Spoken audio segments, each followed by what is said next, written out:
Big dog.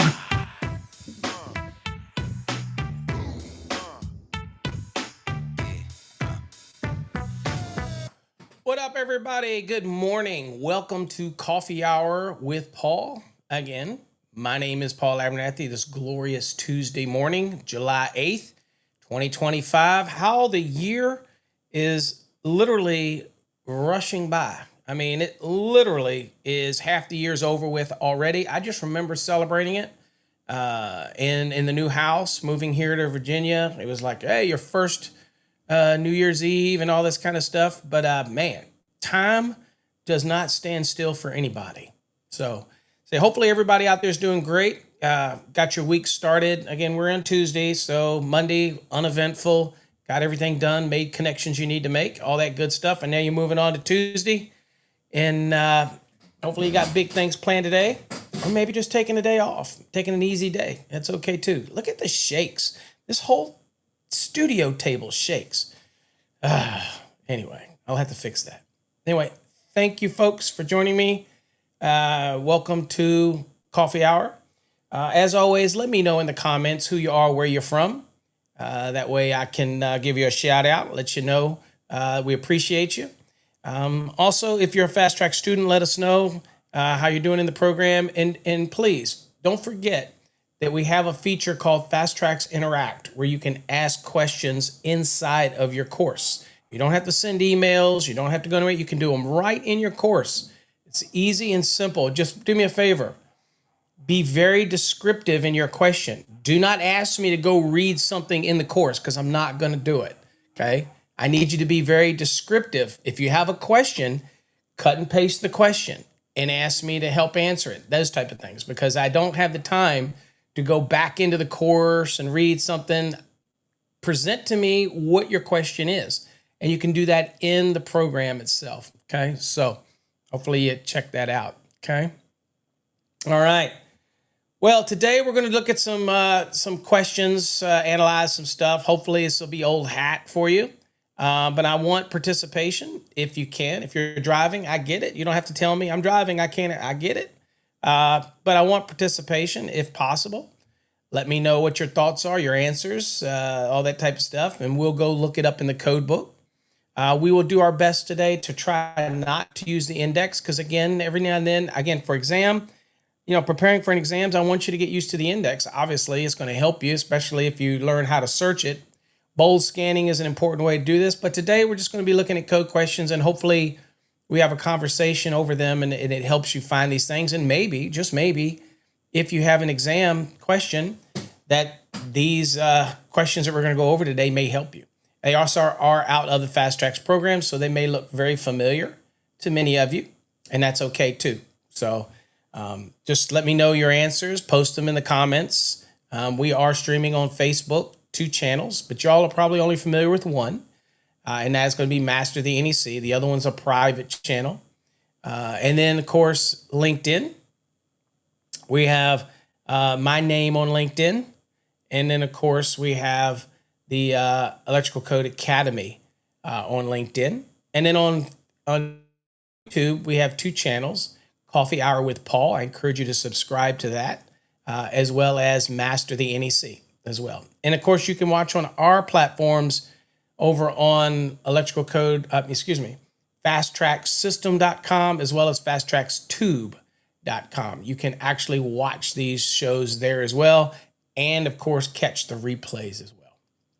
Now, before I get started and looking at some comments, today we're going to be looking at some code questions that come out of our Fast Tracks program.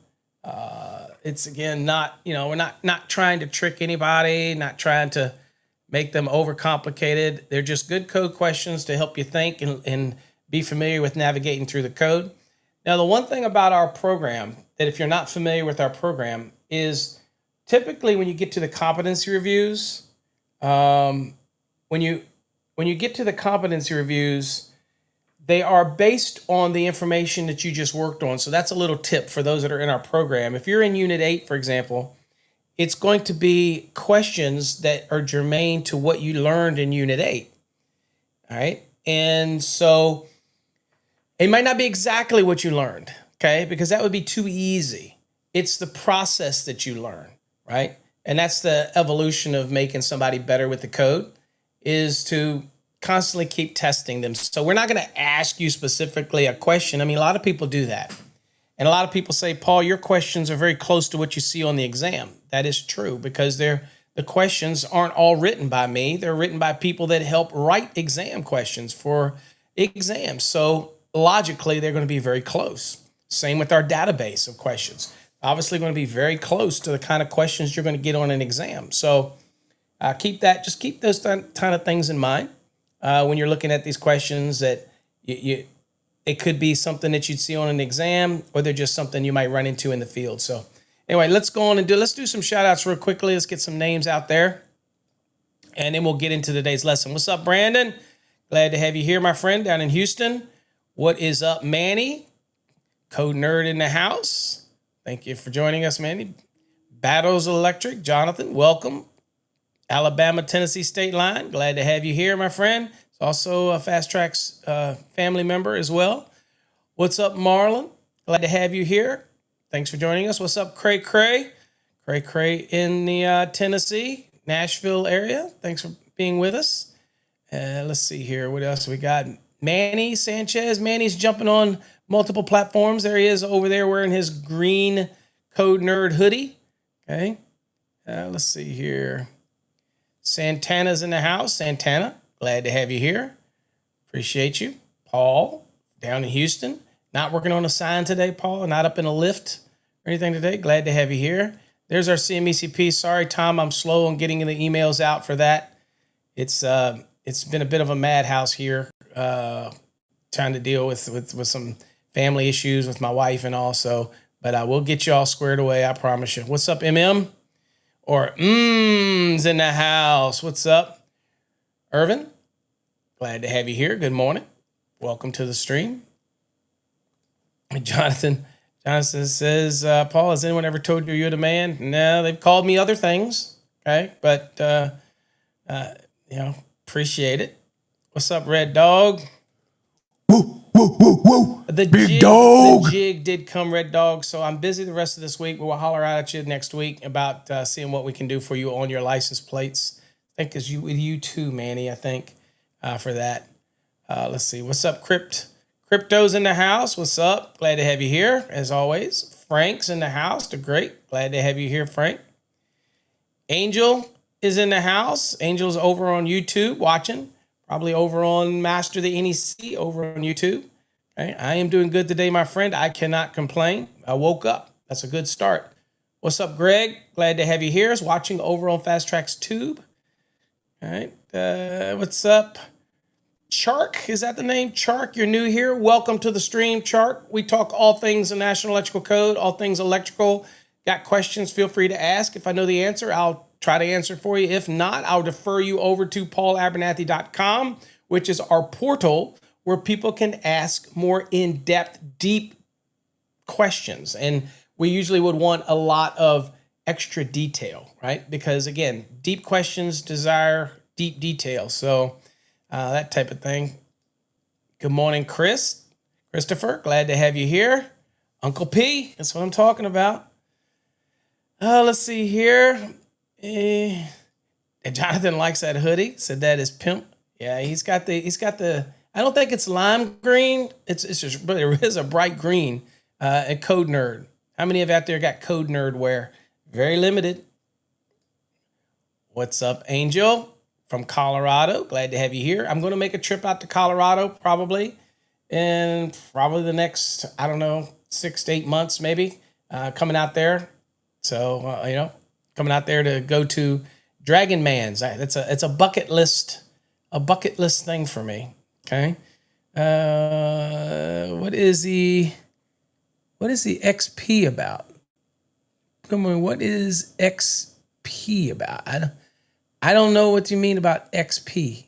I'm not sure what that means. I'm sorry. Don't know what that means. Only good vibes here. Welcome, welcome, welcome. Keith, good morning. Welcome. Glad to have you here. Let's see. Angel Louise. Good morning. I am doing great. Can't complain. Glad to have you here. Hashtag win. Everybody's throwing up that hashtag win. What's up, David A? Thanks for joining me this morning here on Coffee Hour. All right. Okay. So keep going. Let you know who you are, where you're from. Don't be shy. If you've never spoke up before, if you've come and you're watching the background, look, this is a no hater zone. So look, even if you're a hater out there, we still appreciate you coming. You can always say what's up, the hey in the comments. Again, we're just trying to get our day started. Got a little coffee, talking a little code, talking a little electrical. So if you got any questions or stories or anything you want to ask, please feel free to put in there. Let's see. YouTube has EXP for commenting. I have no idea. I have no idea what anything on the YouTube is all about. I don't know anything about their little features. They have the gifting thing where you can donate and all that. I don't know. I don't follow those things, so I have no idea what that stuff is. So let's see. About a week or so. Yeah. All right.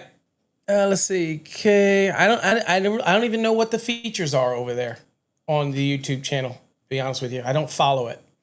So anyway, we're going to do some competency type questions today. Just kind of stuff to make you think. We'll have a discussion. Feel free to ask questions about any of these.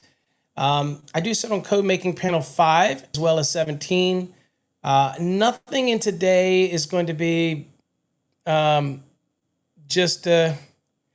yeah, Cray. I don't know what those features are. If you find out what they are, let me know. I don't even know what those features are. The XPs, and I didn't even know there was anything. I just stream to it. I don't even go. I will say I do watch YouTube for a lot of how-to stuff, but I don't really go there that often. That type of thing. And I just figured out how to keep the camera from, the camera that I use is mounted on top of the compute on the monitors, right?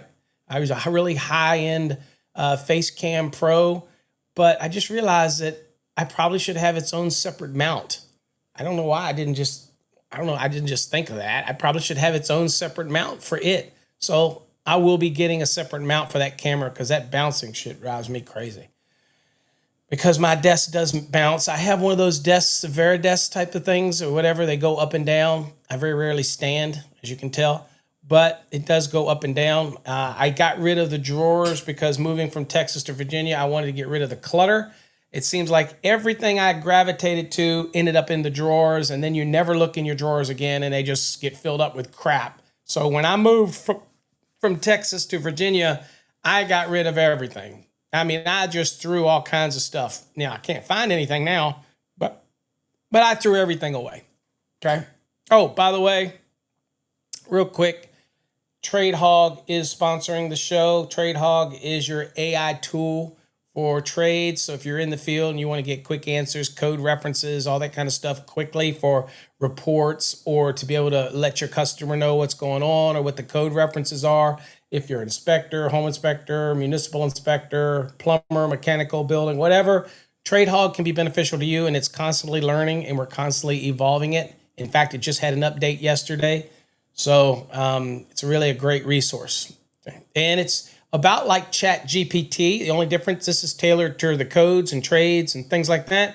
And it's cheaper than ChatGPT. If you get the basic plan or you get the light and you pay annual, it's actually cheaper than ChatGPT, that type of thing. Not the premium, but the regular basic or the light, which basically gives you that type of thing. Okay. And you can sample it for free over on tradehog.net or .com, whatever you want to go to. They all work. All right, Adam, what's up? Glad to have you here, Adam. Catching up. Charles Bailey, what's up? Hashtag win. Adrian, good morning. Glad to have you here. Welcome out in Houston. We have a lot of viewers from Texas. I don't know if it's because I was in Texas. Also, I should say prayers go out to everybody in Kerrville and everybody that was in the area that was flooded. And the prayers go out to the families of people that were lost. Again, this is never a political time. It doesn't matter which side of the fence you're on. These are beautiful lives that are lost. These are families that are devastated, and we need to put all that crap aside and realize that it's nobody's fault. It's act of God. There was just happened at 4 a.m. in the morning. These little children were asleep. People were, I mean, what happens when you're asleep at night? I have no idea what the heck's going on. When I'm out, I'm out. So again, things happen so quickly. I think it rose 26 feet in like 40 minutes or something. It was just unfathomable what happened. And so again, prayers go out to entire families. Again, it doesn't matter who you are, what you believe in. The loss of life is just devastating, especially when you think about losing a child or loved ones, family members. Some whole families were wiped away. It's just terrible. Real quick before we get into it, also remind you that Fast Tracks Tube is running. The subscription's $99 a year. Unless you have the Fast Tracks Enhanced, then you get the year included. But check it out. That's our video delivery platform. Okay, so please feel free to check that out. All right, let's look at some code questions today. And again, you can elaborate in the comments, and it may be hard to see depending on what platform you're watching, whether you're watching on your phone. It may be hard to see. So, and I'll also read the question out. And again, in the comments, let me know what your thoughts, what you think the answers are. And think about how you answer a question. Because if you just throw it up there and you don't know, you're just throwing crap at the wind. It's not going to help you. I know if you're driving, you can't look it up in your code book. You know what I'm saying? So I understand that, and it's a delicate balance of learning. So I'll try to walk you through these, but some of these may be very familiar with you. But again, it should be basic stuff that you remember when you're going through a course, okay? All right, first question we have, it says, it shall be permissible to apply a demand factor of blank percent to the nameplate rating load of blank or more appliances fastened in place, rated a 4th horsepower or greater, okay, or 500 watts or greater, other than electric cooking equipment, which has its own demand factor that applies, and that would be in 220.55, right? Other than clothes dryers, which also has its own demand factors it can apply, and that would be 220.54, right? Space heating requirements has its own rules that would be applied, and I can't remember what those are in 220. Maybe like 52 or 50, something like that. I can't remember exactly what that is. I probably should go look. I don't remember exactly. Dude, I'm not that smart. You know, people say, Paul, you know everything. Yeah, right, whatever. It's 51, 220.51. I was close.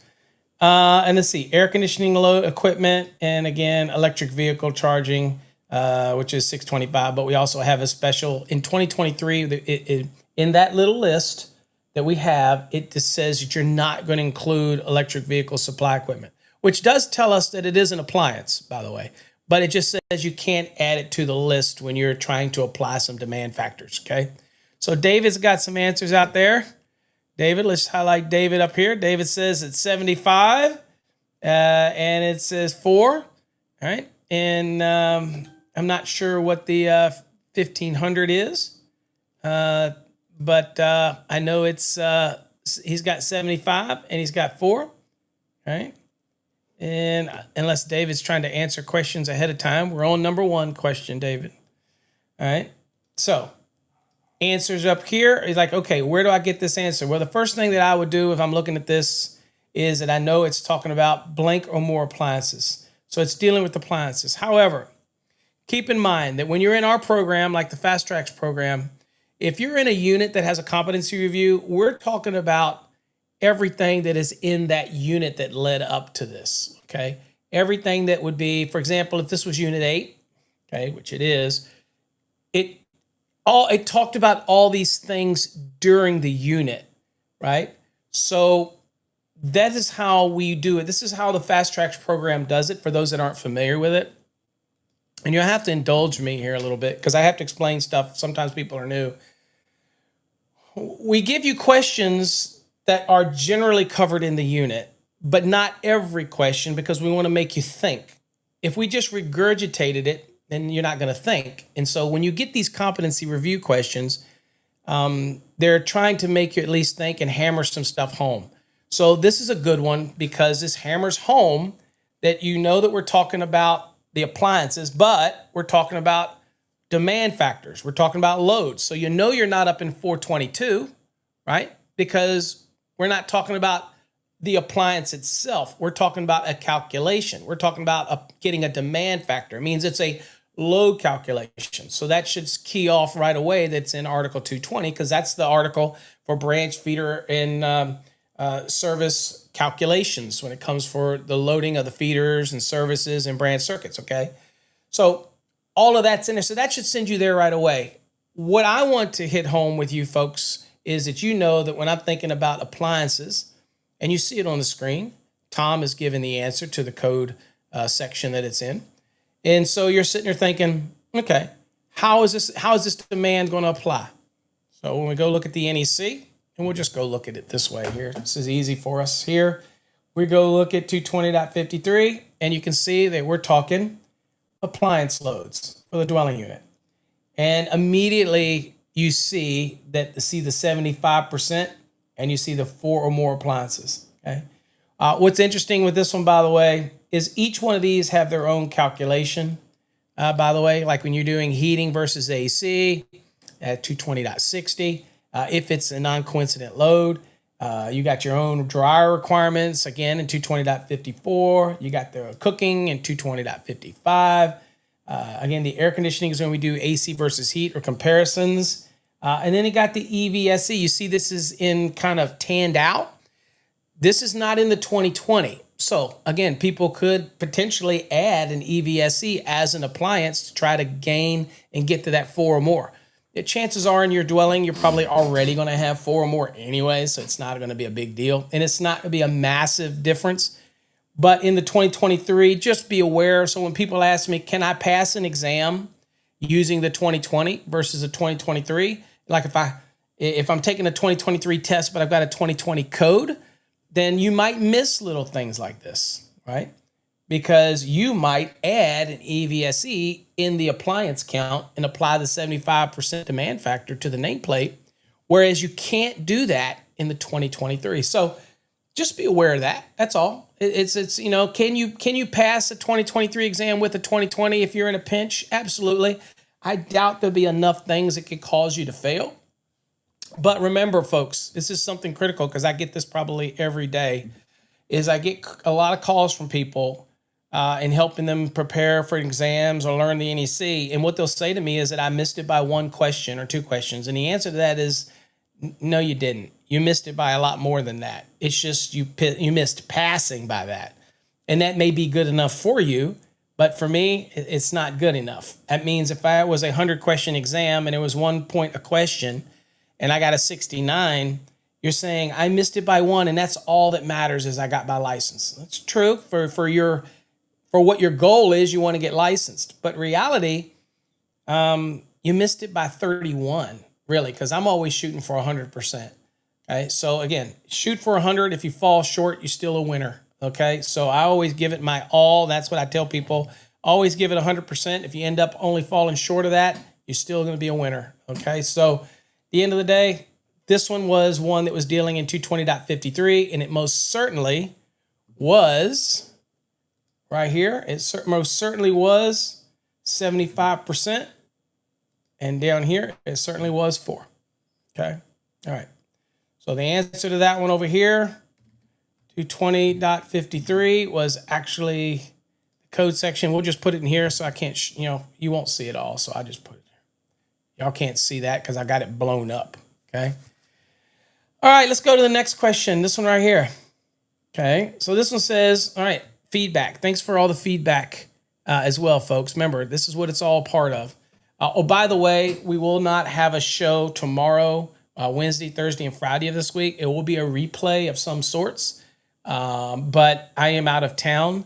I'm in Texas, so just keep that in mind. And I don't have the resources to go live in Texas, so just keep that in mind. And in case you come in the morning and you go, is this live or not? No, it'll be a replay, and it'll say replay in the title, by the way.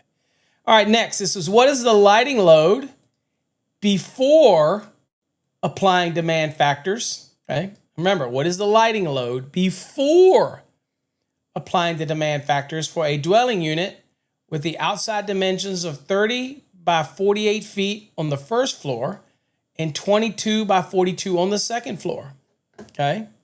What do y'all think that is?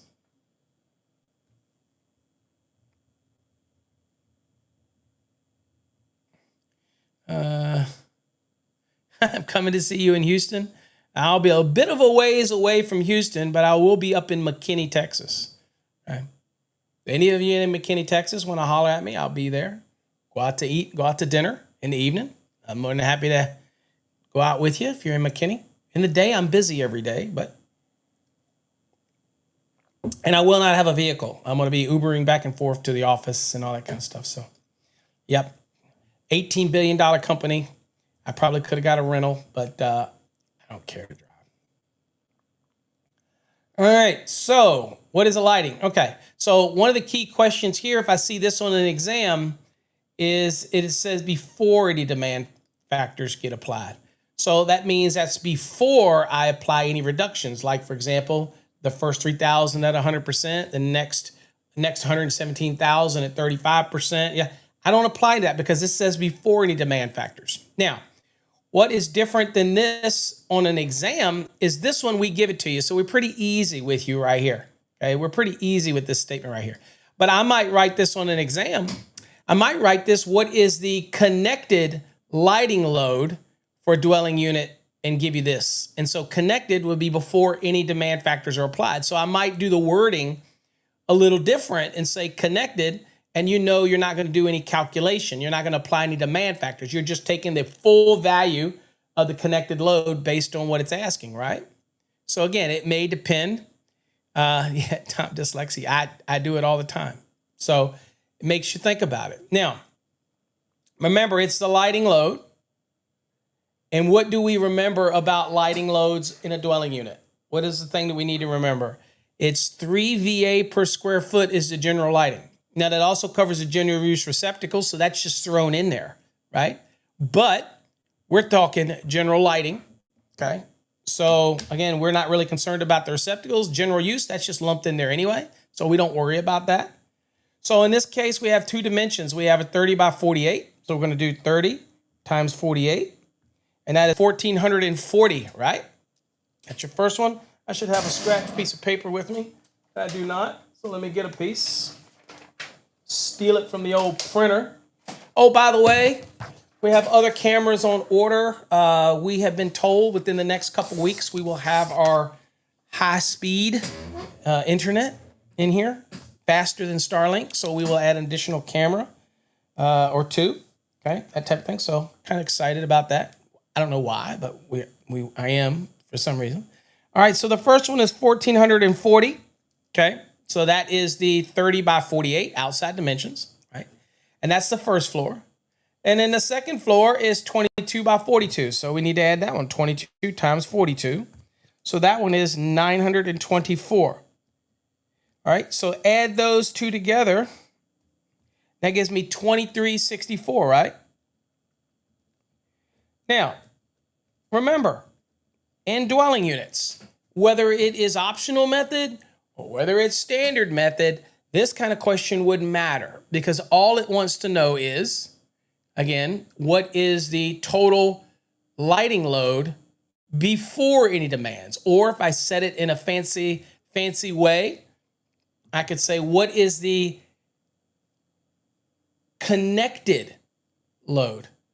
General lighting load, all right? And that means that it's just total connection. It's total beginning value. That's before any demands. It's not after a calculation, that type of thing. Now, you say, well, isn't there a calculation? Because you're going to take that 2,364 and you're going to multiply that by 3.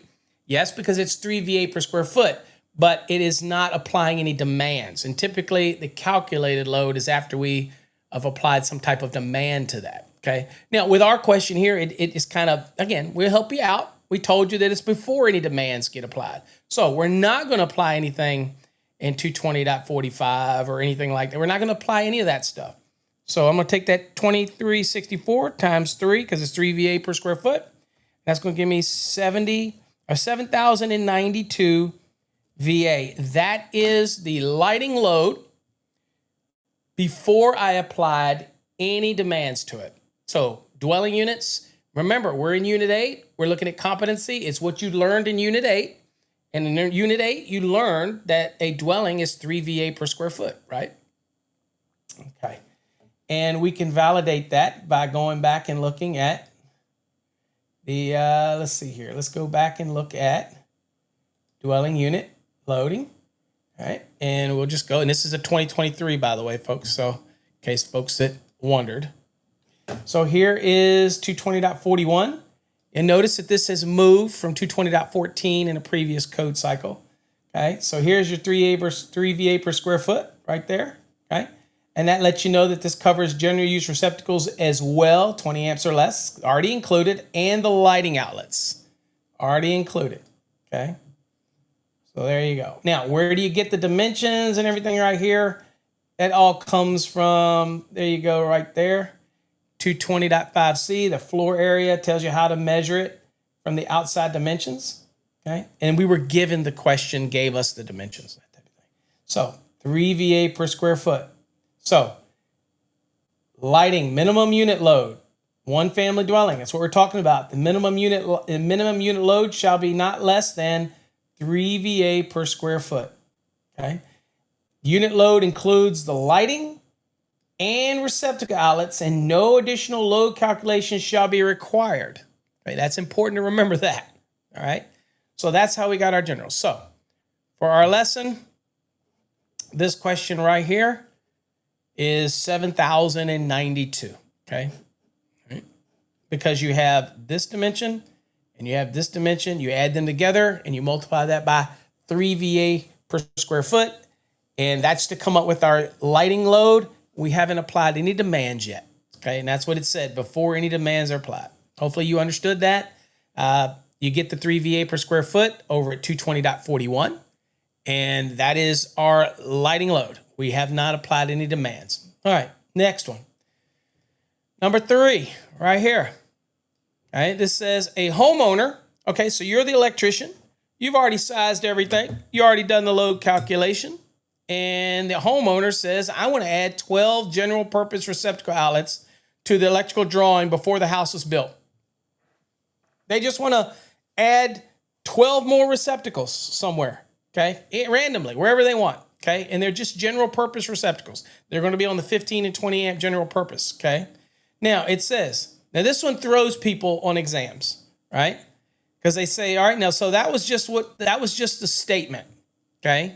That's just the statement. The homeowner wants to add, comes to you and says, oh, by the way, can I have another receptacle here, another one here, another one here? Oh, I need one more in my bedroom. I need one.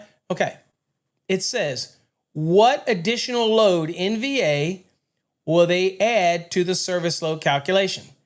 Okay. This one throws a lot of people. And the answer to this is nothing. 0. Because the code doesn't tell us how many receptacles you can have on a branch circuit in a residential application. And no, you don't use 180 VA. That's commercial. Okay.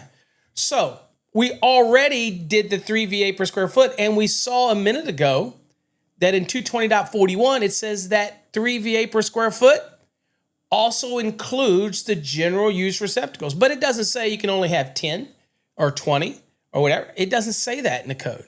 So in this case, I don't change the load calculation for the customer. I don't have to change anything, right? It's already in there.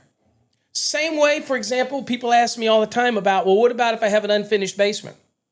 Well, an unfinished basement, when you're doing a load calculation, the unfinished basement is adaptable for future use, is it not? Obviously it is. It could be finished off.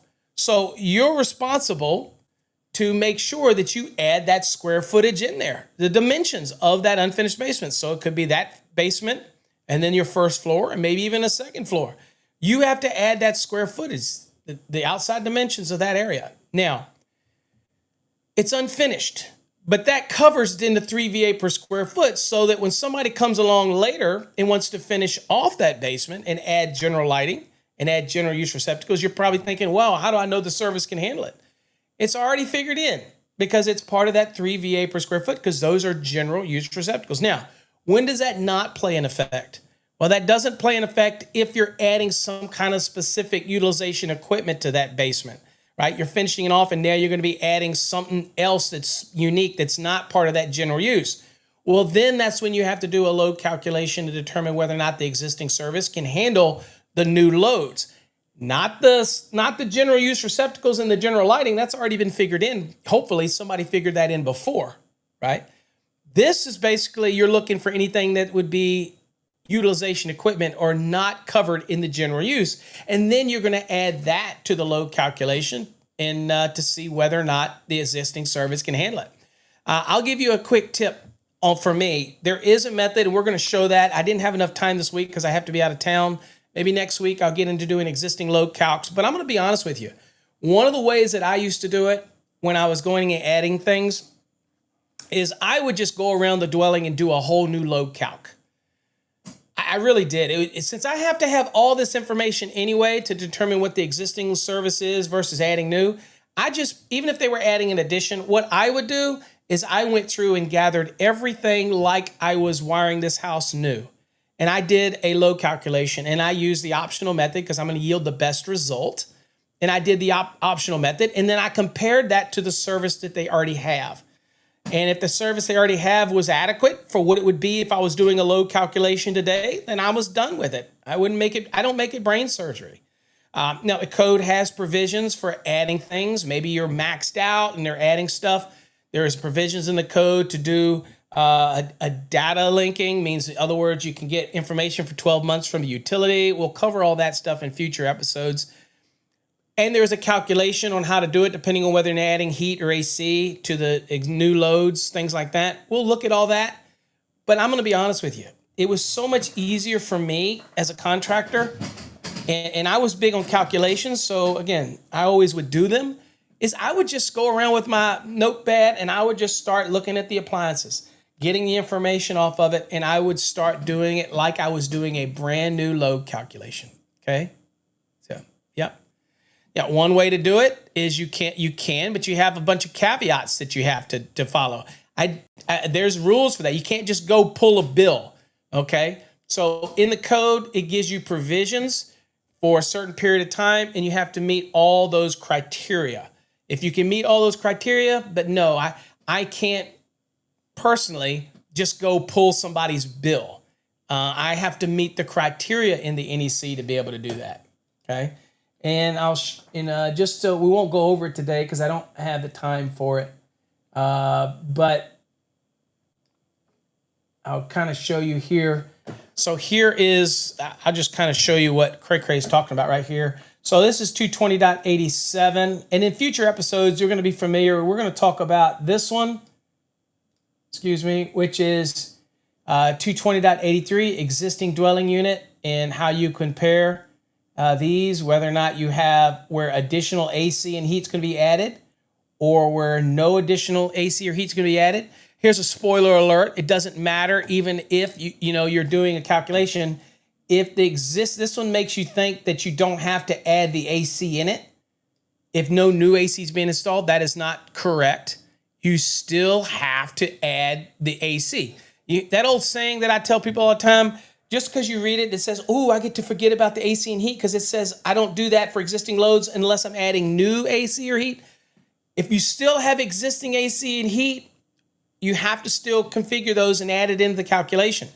I have so many people that think that because the code doesn't say something that you get to ignore it. No, if it's a load and it's there, you got to account for it. Okay, so we will explain 220.83 in an upcoming episode. But again, what we're talking about and what Cray Cray is talking about is 220.87. And that's the one where you can take some data. And we'll kind of go look at that one real quick so you can see. So here, so it says the calculation of a feeder or service load for existing installations shall be permitted to use actual maximum demand to determine the existing loads under all the following conditions. Okay, so I have to have what's the maximum demand data available for a 12-month period. Okay, it gives you some exceptions in here. It says then you take the maximum demand at 125% plus any of the new loads. Okay, there you go. So plus the new loads does not exceed the ampacity of the feeder or rating of the service that is already existing. So you take the demand at 125% plus your new loads, and that can't exceed what your existing service is. And then, of course, it says the feeder has overcurrent protection in accordance with 240.4, and the service has overload protection in accordance with 230.90. Okay, so there is some allowances here, but no, it's not a matter of just go pulling the information from your previous year's sheet and say, oh, that's fine. You still have a process that you have to follow, that type of thing. Okay. Okay. Let's see. So let's see here. What else do we gotta look at? Let's try to see if there's anything else. Okay. All right. Anyway, let's go back to the question. Sometimes I get too deep in these things. All right. So in this case right here, there is absolutely nothing that gets added to this calculation just because the homeowner wants some additional receptacles. Okay. That type of thing. Right. Yeah. David makes a point at kilowatt, and I would hopefully that's obvious to people, but obviously kilowatt hours doesn't do us any good. It's the demand over the period. Okay, so we're looking at a maximum demand over a period of 1 year. And again, there's some exceptions to that where you can bring in equipment in a reduced time period and things like that. There is an exception if you can't get access to this demand data. But I don't think that it would be reliable enough for me to pull the customer's bills for a year, especially when in a lot of places they're estimated and things like that. So, but maybe it might work for your jurisdiction. David might allow it in his jurisdiction, that type of thing. All right, let's go on to the next question here. Number 4. All right, in each dwelling unit, okay, it says the feeder shall be calculated at blank volt amperes for each 2-wire small appliance bearing circuit required by 210.11c1. Now, this one right here, I hope is a no-brainer for everyone, right? Because you've heard me talk about it all the time. Whether it is a main breaker outside, it's emergency disconnect as well, and it has a feeder that's feeding a panel inside that sees the entire load of the dwelling, or anything like that. Or if it is a feeder that's going to an individual dwelling unit. Inside the individual dwelling unit, y'all know that you have to have a minimum of how many small appliance branch circuits? You have to have a minimum of 2, right? Minimum of 2. And each one of those has a requirement to what? Each one of those has a requirement to have a certain specific type of VA. Now, you know that you're not going to get that by going to 210.11c1, right? Because that's just going to tell you that you have to have the minimum of 2. That's all that's going to tell you. So to find the VA value for that, you're going to have to go to 220. And we're in 220, all right? And so in 220, if we just go look at 220 here, I'll just take you here. We're in 220. Let's go back. And here you see 220.52. That's your small appliance and laundry dwelling unit values. Okay, Jonathan's absolutely correct. There you go. So there's your small appliance and laundry loads. There you go. So small appliance, you see it's 1,500 for each. Okay. And down here, here's the laundry. There you go. Yep, David says it's easy for dwelling. Yeah, probably easier for dwelling than it would be, for example, other applications. So in the dwelling, if you can get that value and you feel comfortable with it, take the max demand over the 12-month period, do it at 125%, and then add any additional loads that you want to add to it, and then see if your service is adequate at that point. For me, again, I didn't want to get into the customer and have them try to pull up their data, and back in the past, it was problematic. The customers weren't all easy to work with, and I don't have data to this, or I can't get it, or whatever, or they didn't want to wait. So for me, I just did a brand new calculation of the entire dwelling. It was just, for me, it was easier because I can do calculations like that quickly. I just went through and got a list of all appliances, everything, that type of thing. That was just the way I did it.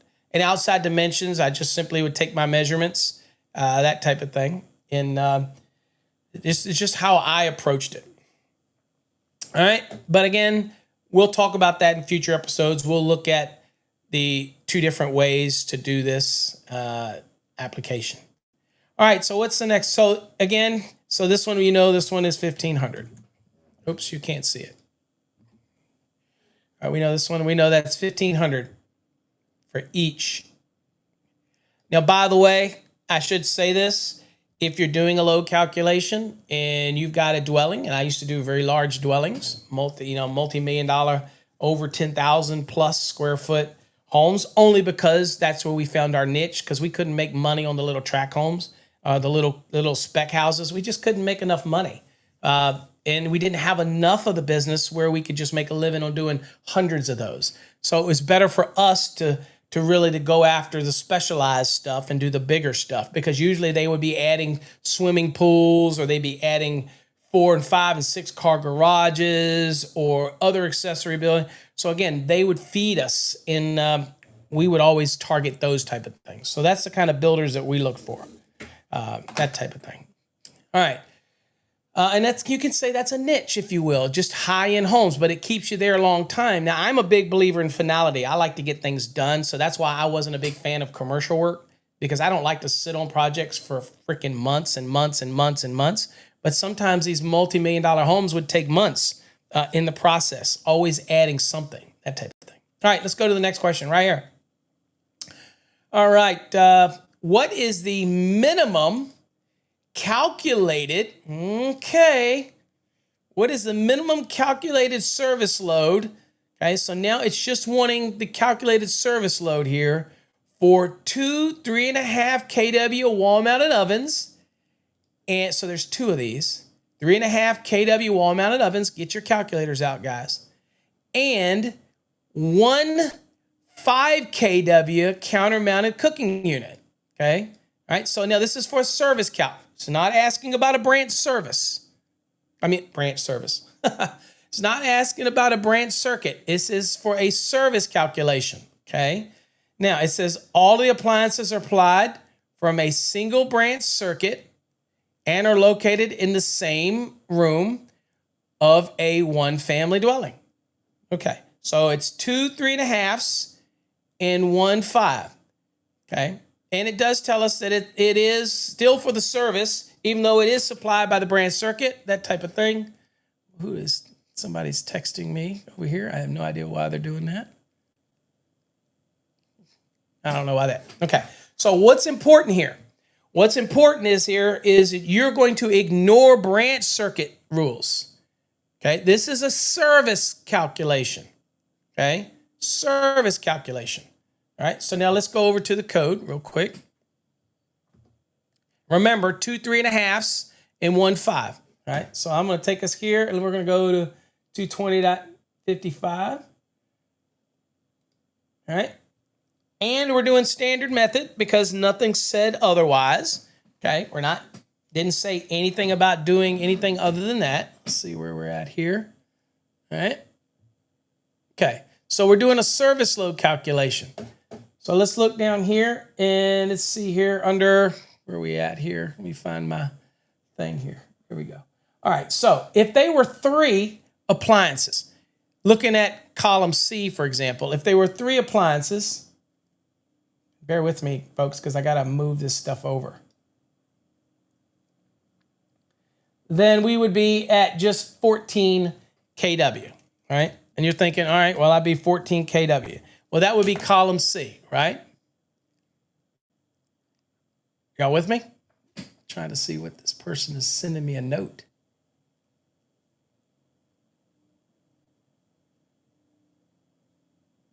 I have no idea what they're sending me. What? Okay. Anyway, all right. So that's what we got there. All right. So I'm gonna blow this up real quick because it might be easier to see. All right. So it's not less than 3.5. Okay. So the A is for less than 3.5. All right. So it looks like we're over. Let's go over here. So we're over in B. All right. So we're at 3.5 through 8 3/4. Okay. So we can use 14 if we wanted, right? We could use 14 if we wanted, but all of these appliances, by the way, fall. And let's go down and look at note 3. Here's note 3. It says over 1 3/4 through 8 3/4 in lieu of the method in column C. Okay, so in lieu of the method in column C, it says that you can add the nameplate ratings of the household cooking appliances, rated more than 1 3/4, but not more than 8 3/4. Remember, all of these fall within that realm, right? We had 2 3.5s, right? And we have 1 5. Okay, so they all fall under column B. So remember it said in lieu of column C? So you always go to look at column C first. Remember, we're doing services here, not a branch circuit. We're looking at services. Okay. So, and it says that, then it says, okay, so ours do fall within this parameter. And it says, and multiplying the sum in summation rule means you add them all up. Demand factors multiplied by the demand factor supplied in column A or column B for a given number of appliances shall be permitted. So we have the permission here. Remember, we're doing a load count. We have the permission to do summation. That means add the 3.5, 3.5, and add the 5. Add them all up, right? And then simply go to the column that they fall in. In this case, they fall all under column B. So I get to go to the 3 appliances under column B, and that's where I get the multiplier. Okay, so what is our multiplier? Well, let's see if we can get back over here under column B. Here's column B right here, and here's the third column. 1, 2, 3, and it's 55. Now remember, this is percentages, whereas column C is actual demand. Okay, so 14 kW was a demand. Can we use 14 kW? Absolutely you can. But when it comes here, it said in note 3, and how do we use note 3? It says right here, column C is to be used in all cases except as otherwise permitted in note 3. Well, how do we get to use note 3? Because the appliances are between 1 3/4 and 8 3/4. That firmly puts us in the ability to use note 3. Then what does it say? Well, if you got multiple appliances, tell you what, just add them up and then apply the demand factor within the column that they fall into. Now, what if they fell in different columns? Okay, so what if they weren't 3.5? What if they were 3? Then that would be the 2 of them fall under column A. So you do that one separately. Really? I do not connect them. So I do that separately and then set that number aside. Okay, so if that was the case, it would be right here. See, 2 of them would be 75. Okay, that would be the percentage. All right, and then I set that aside. And then the other one was 5. That falls in here. So that one would be separate. Okay, so that would be 1 appliance, and that would be at 80. And then what I do, I add them together. Okay, that type of scenario. But since all of ours fall under column B, we're just adding them all up. 3.5, 3.5, and the 5, right? So we add all those totals up, and that should give you 12 kW, right? So let's see. Let's do the math. Let's make sure. 3.5 plus 3.5 plus 5. Actually, yep, 12 kW. All right, so now I can take that 12 kW and I multiply it by the multiplier, which is 55%. So that take 12 times and 0.55, and that gives me 6.6 kW or 6,600. So you could do 12,000 times 55%, or you could keep it at 12 times 0.55, which is going to end up giving you 6.6. So it's 6.6 is what your kW, 6,600 is the value that we're going to use. Okay, so what is our end value? The answer is D. Oops, sorry. Freak you back to the lesson here. So our answer in this case is D. There you go. Now, in the real world, could you use the 14? Sure. Yeah. But remember, we're not doing a branch circuit. Even though it gave us, this is why you got to be careful on a question. This might be talking about a branch circuit, right? But the question wasn't asking about a branch circuit. It wanted to know what was the minimum calculated, means after you applied some type of demand. What's the minimum calculated service load for 2 3.5 and 1 5 counter-mounted cooking unit? That was the question. All of this stuff, all this extra stuff, it doesn't matter because we're not talking about a branch circuit. Okay, we're talking about a load calculation. Okay? If we were talking about a branch circuit, we would be moving down into the lower notes, like note 4, 5, 6, those type of things. But that's not what it asks. Okay, we're using note 3. Make sense? Okay. Let's see here. Well, you'd use note 6, but remember we said we were not talking about anything to do with the branch circuit. Nothing about a branch circuit. Nothing was, It wasn't had nothing to do with the branch circuit. Remember? That's what we said. You got to pay attention. Okay? The question was asking about a service calculation. The branch circuit information was just there to throw you to say, oh, this is how it's been run with a branch circuit. But who cares? We're doing a load calculation, not trying to size the branch circuit to those appliances. Get what I'm saying? Very careful. Got to read the question. Be very careful with the question. Let's see here. The next one is number 6. It says a 4.5 kVA. So y'all know K being kilo. That is 4,500 VA. Okay. So a 4,500 VA, 240 volt electric clothes dryer contributes blank amperes to the neutral load when calculating the service by the standard method. Okay. All right. So this one right here, you're saying, okay, what does it add? Okay. And let's see, what do we got here? Oh, I don't know what that is. Okay. So what's important about this question? Well, the first thing people are going to start doing is doing 4,500 divided by 240. That's the first thing people immediately go to their calculator and do that. But what did we say about clothes dryers under the standard method? Do we use the 4,500? Or do we go to 220.54 and see what it says? What does it say for the standard method now? Not the optional method, standard method. What does it say? So let's go to 220.54. Right here in the first line, it says, the load for a household electric clothes dryer in a dwelling unit shall be either 5,000, so that's your baseline, right? 5,000, or the nameplate, whichever is larger for each dryer served.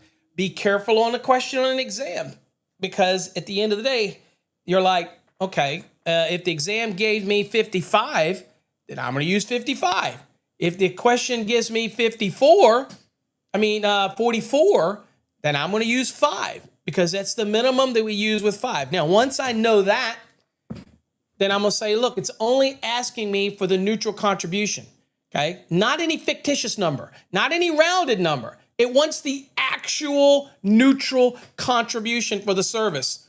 Remember, dryers are a 4-wire setup, okay? They have that neutral.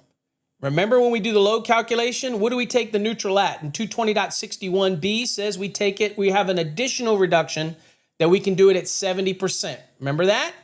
Many people forget those things. So this question, when I tell you many times when I'm preparing students, I say, look, it's not about being able to do the whole calculation, right?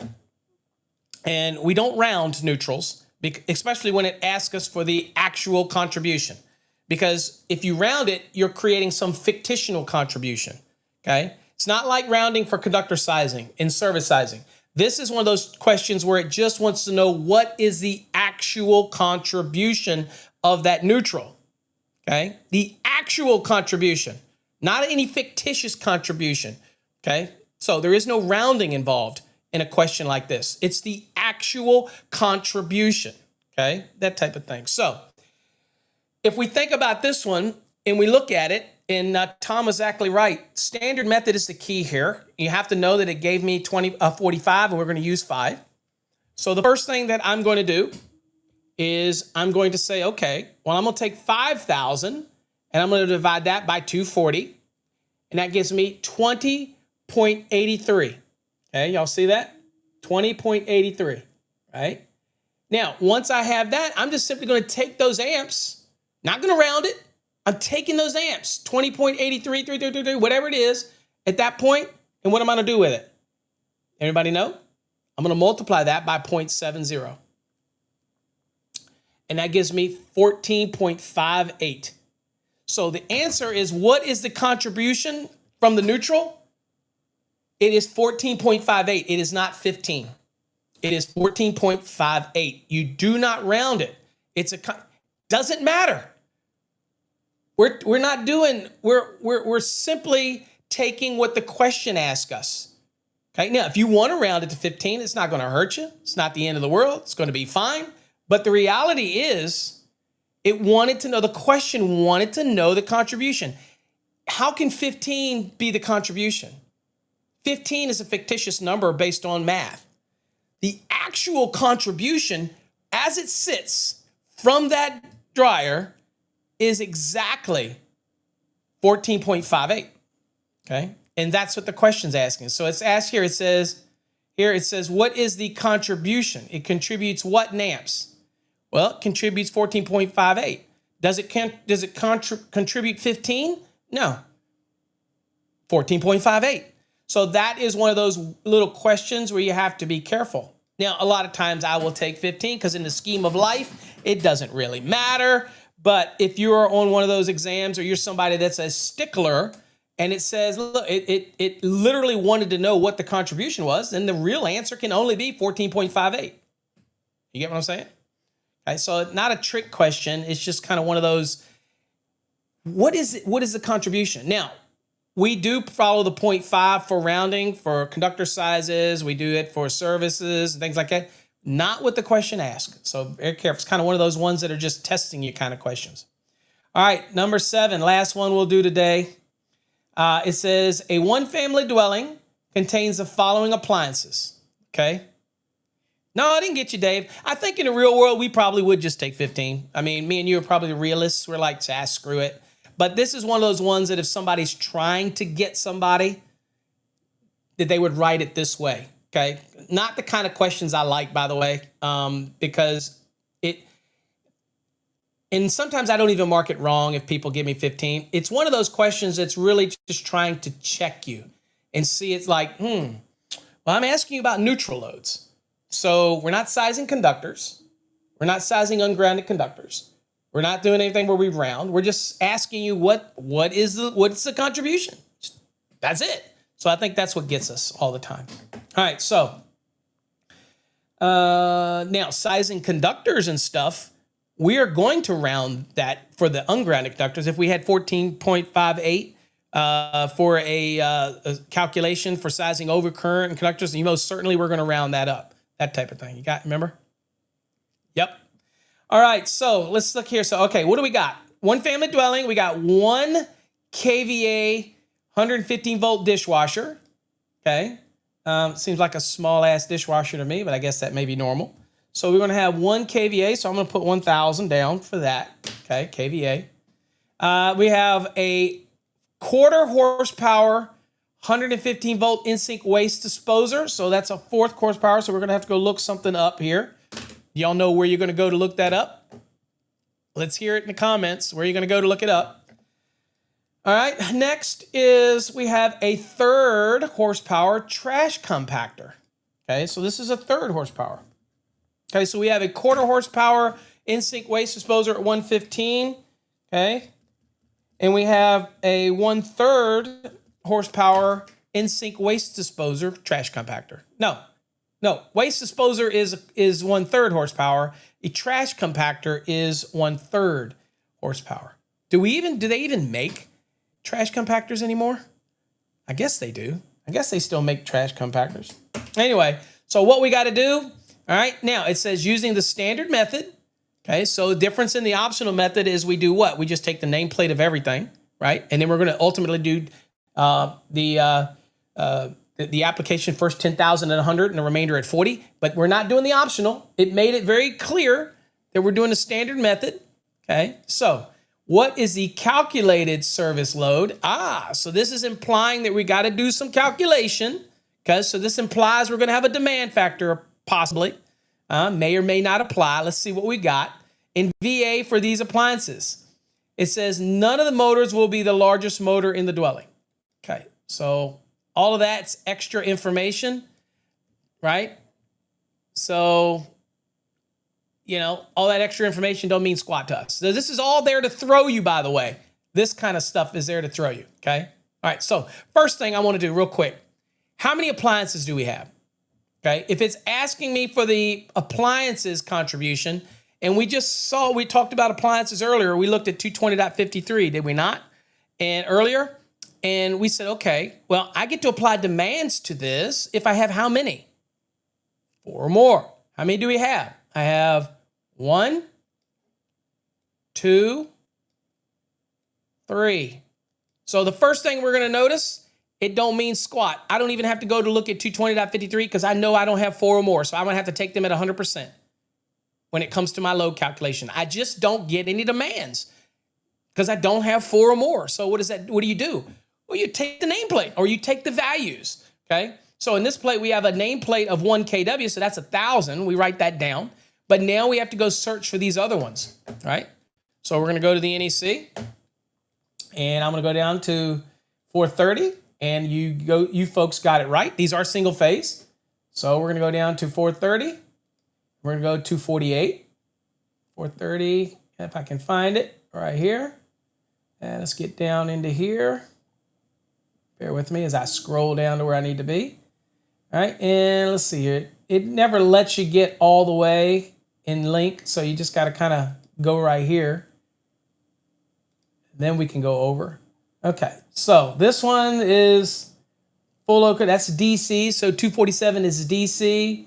248, there's their single phase right there. And we're already here, so we'll just stick here. So we're at 115 volts. That's what it said.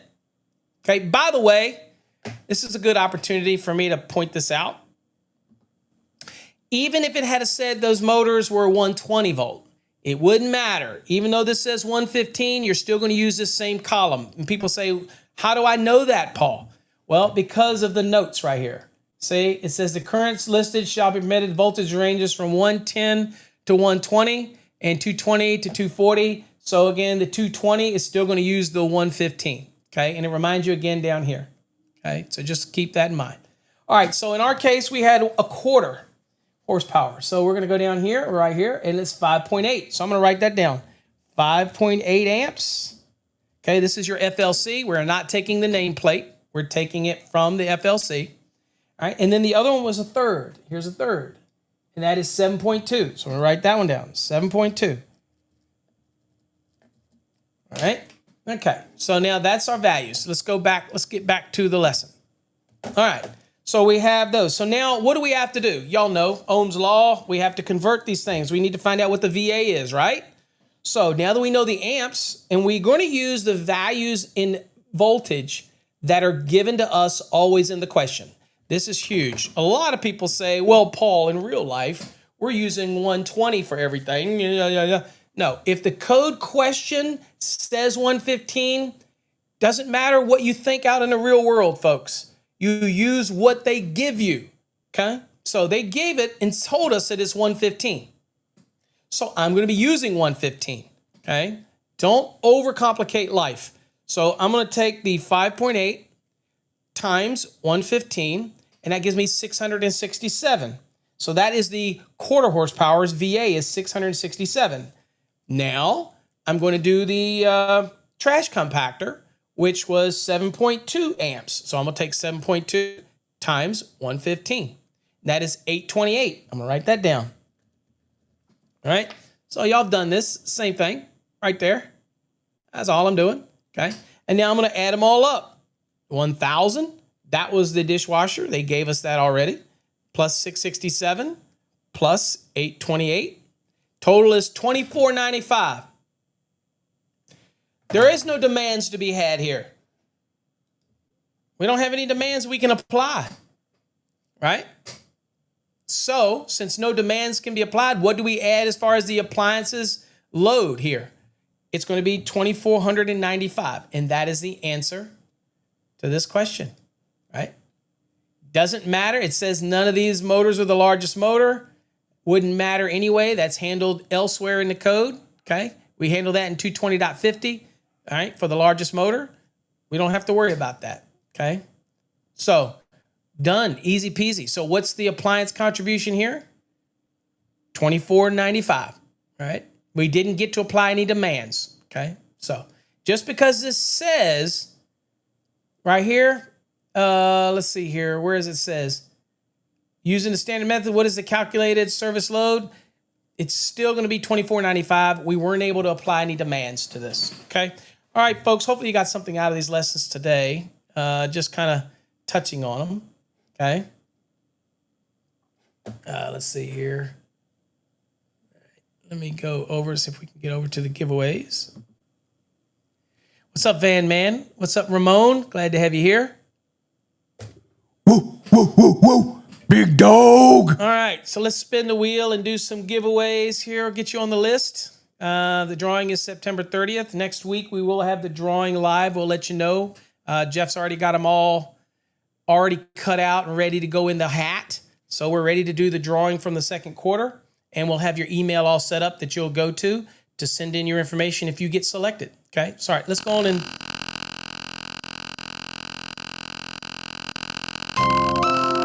see who we can get some winners today. Add to the list.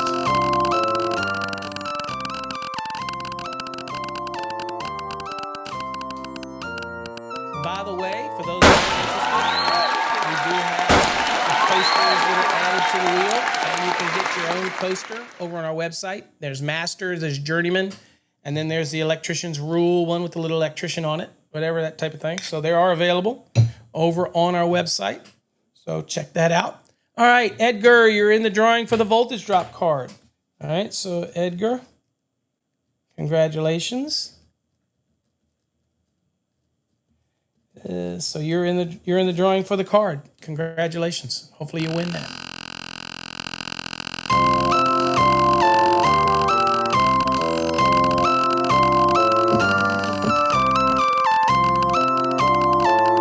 All right, let's see, what do we got here?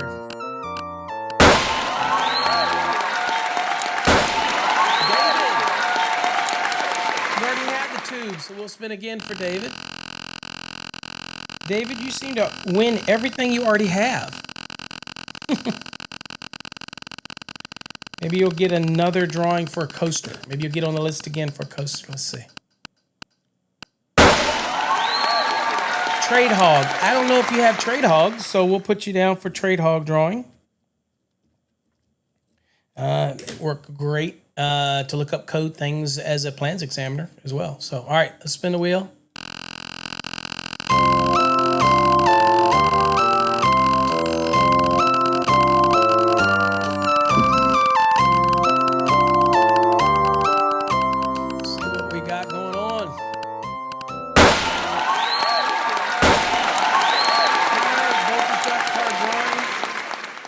Rob. A VD card drawing. Okay, congratulations. All right, let's do another one here. So you're in the drawing, David, for the Trade Hog. Good luck to you. A lot of people are getting into Trade Hog, so. Rob Thompson, you may already have Fast Tracks Tube. I don't know. But if you do not, go over to fasttrackstube.com and sign up for a free subscription. Okay? And then I don't control the wheel, Santana. It's just automatic. It does its own thing. Right? And you can get your free subscription to Fast Tracks Tube. And then let us know. We will upgrade you to annual subscription. All right. Santana wants to win. I want you to win too, Santana.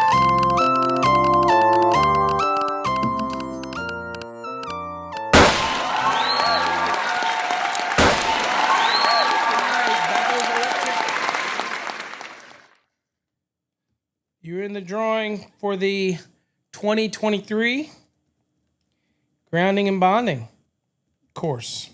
Okay. Good deal. All right, let's do one more spin. One more. I'm feeling giveaway-ish.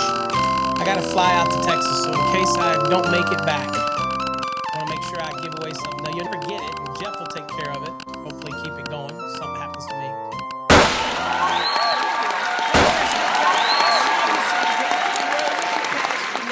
Oh, man, I'm sorry. Charles Bailey. What's up, Charles? You get your NFC promo card. Very little of those left, folks. Very, very few of the NFC promo cards that are left. It'll have NFC built into it, okay? All right. All right. There we go. Okay, folks. Hopefully you got something out of today's episode. Again, we looked at some code questions. All of these are found in our Fast Tracks program. If you're on the fence about getting a good exam prep program, I don't know of any other program that's like ours. We have the Fast Tracks Interact where you can ask questions directly into the program. Be very specific in your question. Don't ask me to go read something in the course to answer a question. Copy and paste exactly what you want me to answer in there. Okay, be very descriptive because I don't want to keep jumping back and forth into the program. Ask me the question you have. Cut and paste it. Screenshot it. Whatever you want. But that's all within our Fast Tracks Interact feature. And that way I can answer your questions for you in the program. And you can just log back in and go there and check and see if when I answer your question, things like that. The Fast Tracks Interact is available in our 2020 and our 2023 programs. So it shouldn't have a problem for you getting access to that. If it's down at the bottom right, you'll see that little blue thing. You're like, what the heck is that thing? If you're on a device, it does help to turn it to the side and then close the little list of people on the left. Just hit the close so that you get full screen, and then you can type your question, and then you can turn it back to vertical view, and it'll just be the questions, that type of thing. So you got to manipulate it a little bit. On a desktop, you don't need to do any of that type of stuff. On a tablet, you don't need to do any of that type of stuff. But you might need to maneuver it a little bit on a mobile phone just because of the real estate, that type of thing. You know what I'm saying? All right. All right, everybody. I appreciate you. You have no idea how much we appreciate you. Everybody that purchases stuff from us and from our website and helps us keep going. We appreciate you. You have no idea. Thanks again, and I will catch you next week. For the remainder of this week, replays. It'll say replay in the title, okay? But next week, we will start off the beginning of the week, and we'll get into some more good stuff, okay? Again, if you have topics you want me to talk about, please send them to us at paulabernathy.com, not at paulabernathy.com. Go to the website, paulabernathy.com, and submit it there. That way you can fill in the information and send us anything. I won't get anything if you send it at paulabernathy.com. It doesn't come to me because we don't have any email set up for that. You have to go to the website, paulabernathy.com, and use our online form. We did that on purpose. We don't want a bunch of emails coming in, paulabernathy.com. We never even have an email account for that. Just go to the website, paulabernathy.com. All right? All right, folks. God bless. Have a great week. Stay positive. Stay motivated. Say a little prayer for the folks down in Texas. And I also believe there's flooding in North Carolina, and they've lost some lives there too. Life is precious. Doesn't matter which side of the fence you're on. Doesn't matter. Again, we're only on this rock one time. Your heart has to go out for people that lose their life and they don't yet get a chance to live it. That's sad. But we do know that they're in the hands of God, and that's if you have to believe in something, that is something to believe in. Okay. All right. There is something after this. Right. All right. Take care, everybody. God bless. And we'll catch you next time on Coffee Hour.